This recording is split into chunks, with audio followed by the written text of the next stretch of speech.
Em nome do Pai, do Filho e do Espírito Santo. Amém. Meus queridos irmãos e irmãs, celebramos hoje a memória de Santo Antão Abade. Bom, algumas pessoas não sabem quem é Santo Antão.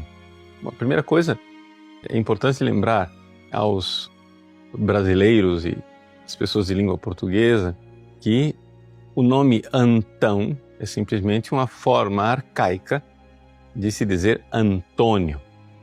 Portanto, estamos falando de Santo Antônio do Deserto, de não se confundir com Santo Antônio de Lisboa, que é um frade da Idade Média.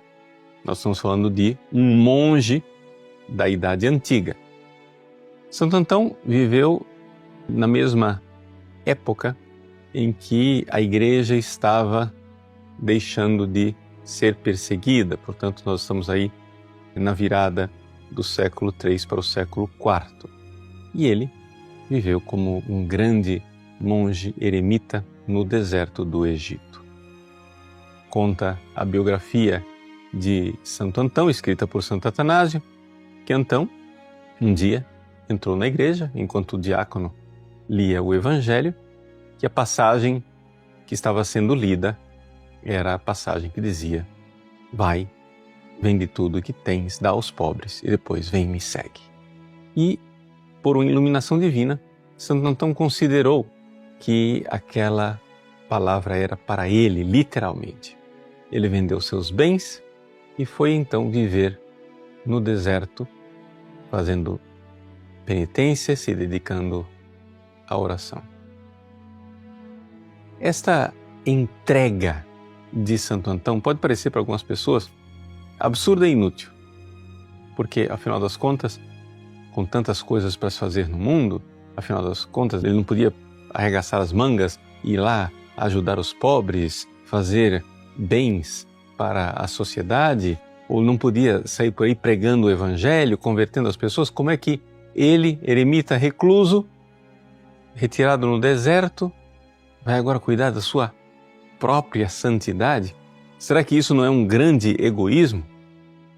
Vejam, meus queridos, a primeiríssima coisa que é importante nós notarmos é que na Igreja, nós, na Santa Igreja Católica, nós nunca fazemos nada sozinhos. Existe o mistério da comunhão dos santos. E quando um membro da Igreja se aperfeiçoa, os outros saem ganhando com isso. E, portanto, Santo Antão não foi para o deserto para se aperfeiçoar a si mesmo, como, sei lá, um monge budista pode se aperfeiçoar no Tibete. Nada disso. Quando um católico se dedica à vida monástica, em primeiríssimo lugar, o que o leva a esta vida é um grande amor.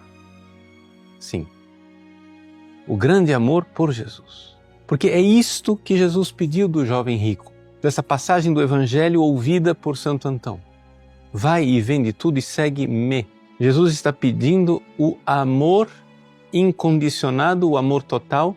Jesus está dizendo que nós devemos amá-lo de todo o coração, com toda a alma, com todo o nosso ser. E que esta é a nossa vocação, é a vocação de todos nós.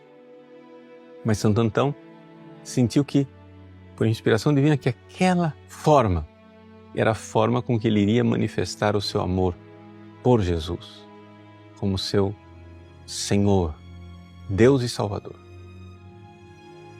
Além disso, além de ser movido por um grande amor por Jesus, o monge é movido também por um grande amor pelo próximo. Por quê?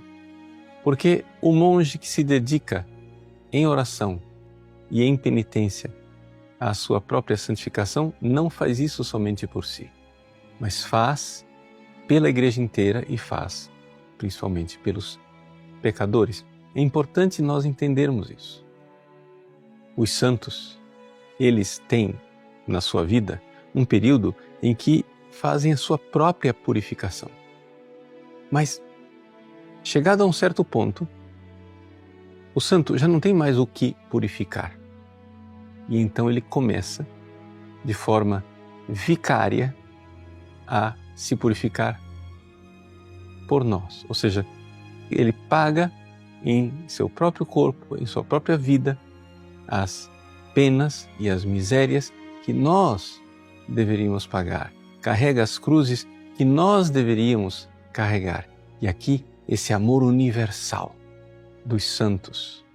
Ou seja, Santo Antão viveu sim no deserto do Egito, mas ele vive, as consequências do que ele fez vivem ainda hoje em nós, pela sua entrega, pelo seu sacrifício, pelo seu amor. Quem de nós pode avaliar ainda aqui na Terra as consequências espirituais fantásticas de tantos santos e santas que se entregaram escondidos?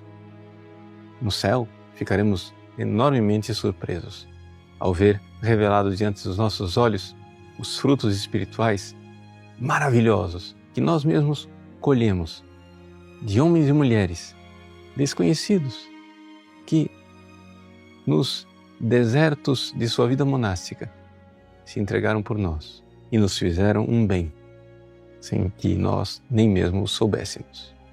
Deus abençoe você. Em nome do Pai, e do Filho, e do Espírito Santo. Amém.